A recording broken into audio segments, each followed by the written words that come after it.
नमस्कार, times of Swaraj में आप सबों का स्वागत है और मैं हूं संतोष सिंह। 26 तारीख को मुजफ्फरपुर की बेटी निर्भया के साथ बलात्कार की घटना घटी थी। मुजफ्फरपुर में भी बेहतर ट्रीटमेंट उसे नहीं मिला। पटना में जो कुछ भी हुआ वो आपके सामने है। आज 3 तारीख को सरकार एसकेएमसीएच के अधीक्षक को सस्पेंड करती है और पीएमसीएच के उपाधीक्षक को तबादला हटा दिया जाता है। ये सरकार है। इसलिए हम कहते हैं कि भाई बिहार में सरकार जैसी कोई बात नहीं रही, सरकार है ही नहीं। और याद करिए, बिहार उसी दौर से गुजर रहा है जिस दौर से निर्भया के समय दिल्ली की सरकार, मनमोहन सिंह की सरकार गुजर रही थी। निर्भया के साथ जो घटना घटी दिल्ली में क्या था कि कांग्रेस लीडरशिप जब तक उस मामले को लेकर एक्टिव होता, सक्रिय होती, तब तक बात हाथ से निकल गया। यहां देख लीजिए, अभी तक मुख्यमंत्री का इस मामले पर एक शब्द भी का रिलीज भी नहीं आया। आज मंगल पांडे कहाँ घूमने गए थे? बीजेपी के नेताओं को तो पार्टी महत्वपूर्ण है, भेज दिया होगा, बाहर चले गए। पश्चिम बंगाल में जाकर ममता बनर्जी के हिसाब दिखा रहे हैं। बिहार के बाद वही चुनाव है ना, तो वहां गए थे और इनके राज्य में क्या हुआ इनको पता नहीं। आज आए हैं, कल रात को आए तब इनको पता चला। राज्य के स्वास्थ्य मंत्री हैं, 4-4 दिन तक बाहर रहते हैं। सवाल वो नहीं है, सवाल ये है कि जो कुछ भी बिहार में हो रहा है और जिस तरीके से हो रहा है, ये कहने में कहीं से भी गुरेज नहीं है कि अब बिहार में नीतीश का इकबाल खत्म होने की तो बात छोड़ ही दीजिए, नीतीश बिहार के मुख्यमंत्री भी हैं।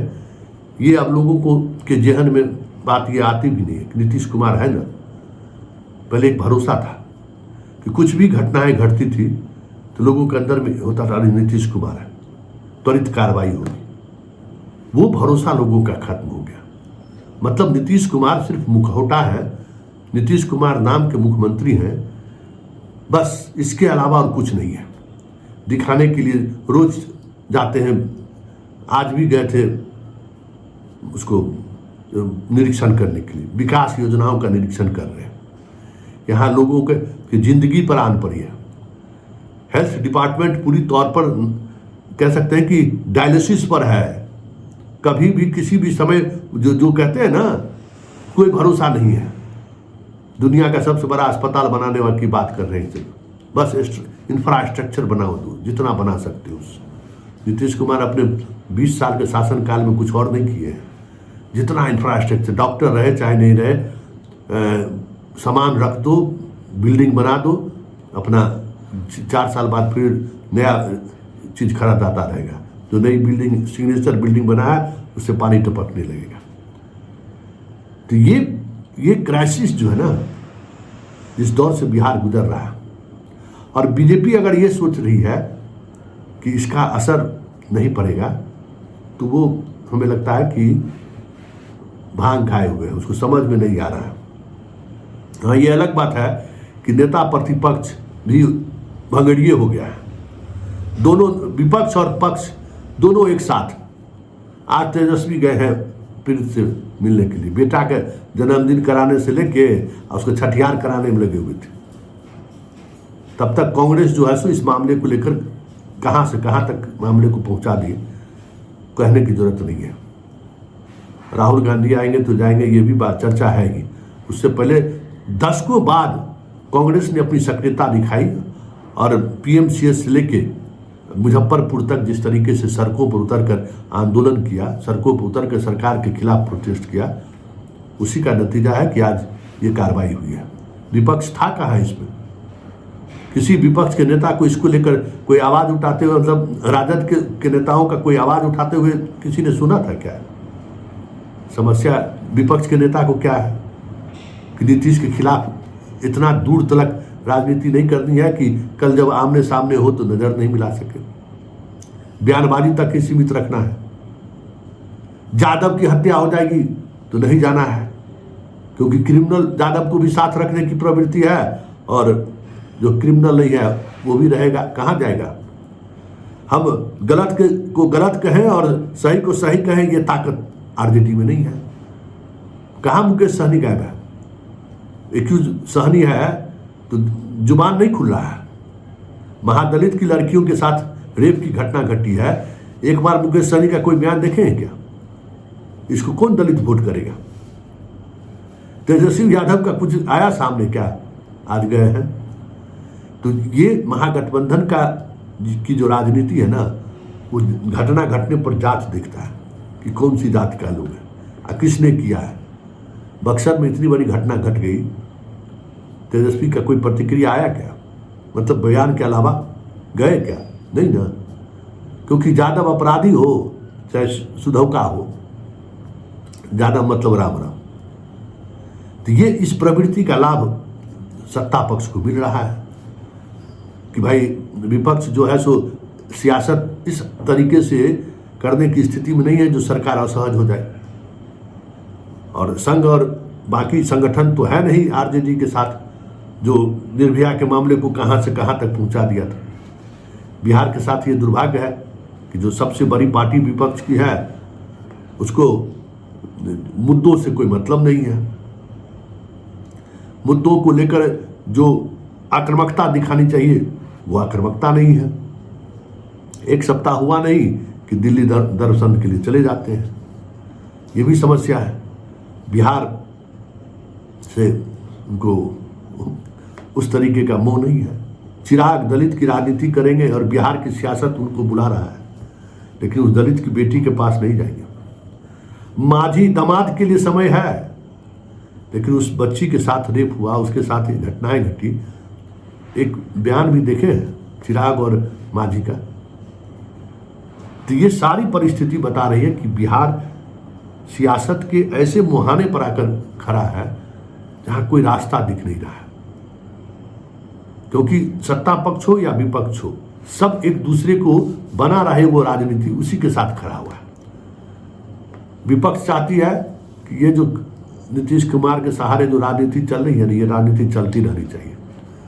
बीजेपी का भी कुछ इसी तरीके का लाइन है। अब कांग्रेस इसको कितना दूर तक खींच के ले जाता है ये देखने वाली बात है। लेकिन पहली बार बिहार में किसी मुद्दों को लेकर कांग्रेस सड़क पर उतरी है और उस मुद्दों का इंपैक्ट पड़ा है। सरकार असहज हुई है, भले उस असहजता में आने में उनको एक सप्ताह का वक्त क्यों न लग गया हो, लेकिन ये घटना 2025 के विधानसभा चुनाव में, एक बात समझ लीजिए, आने वाले समय में बहुत मुश्किल होगा इस पूरी घटना को जिस तरीके से जिस चश्मा से देख रही है नीतीश सरकार या बीजेपी, बहुत मुश्किल होगा कि सहनी वोट को क्या कहते हैं ख्याल रखना है, एनडीए की का है, मुकेश सहनी का वोटर न बन जाए। ये सब जो ख्याल रखने की प्रवृत्ति है ना, सबका खामियाजा उठाना पड़ जाएगा 2025 के चुनाव में। क्योंकि जो घटना घटी है, ये अलग बात है कि वो महादलित की बेटी है, ये अलग बात है कि उसका कोई आसरा नहीं है, ये अलग बात है कि सिस्टम और सरकार जितनी अंधी और बहरी है, वैसे में उनके होने नहीं होने का कोई मतलब नहीं है। इसका ये मतलब नहीं है कि जनता समझ नहीं रही है। जनता वो तमाम बातें को समझ रही है जिसको न तेजस्वी समझ पा रहा है, न बीजेपी समझ पा रही है, और नीतीश का तो बात ही छोड़ दीजिए। ये जो छोटी छोटी घटनाएं हो रही है ना, वो चुनाव आते आते एक बड़ा शक्ल ले ले तो कोई बड़ी बात नहीं होगी। मामले में क्या कहेंगे? काफी हंगामा हुआ, कांग्रेस पार्टी इस मुद्दे को काफी बड़ी लेवल पर भी उठा रही है सर। देखिए, सबसे पहले तो मैं ये कहूँगा कि जो मुजफ्फरपुर की घटना हुई बच्ची के साथ, वो बहुत ही दुखद है, पीड़ादायक है। और जो पुलिस अधीक्षक से जानकारी मिली है, जो आरोपित है उसकी गिरफ्तारी तुरंत हो गई और 15 दिनों के अंदर चार्जशीट करके स्पीडी ट्रायल चला के उस आरोपित को सख्त सजा दिलवाई जाएगी। मैं पटना से बाहर था, कल रात को वापस आया हूं। मुझे जानकारी पूरी मिली, बच्ची को घटना के बाद SKMCH मुजफ्फरपुर लाया गया, वहाँ उसका उपचार हुआ। उपचार होने के बाद फिर PMCH पटना रेफर किया गया।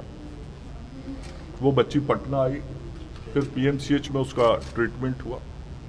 हमारे डिप्टी सुपरिटेंडेंट और सुपरिटेंडेंट ने मीडिया के मित्रों को पूरी बात बताई कि किस प्रकार से उनका इलाज और उपचार हुआ। लेकिन कल जब मैं रात को लौट के आया तो मैं सारे विषयों पे नज़र रखे हुए था, निगरानी रखे हुए था, जानकारी ले रहा था।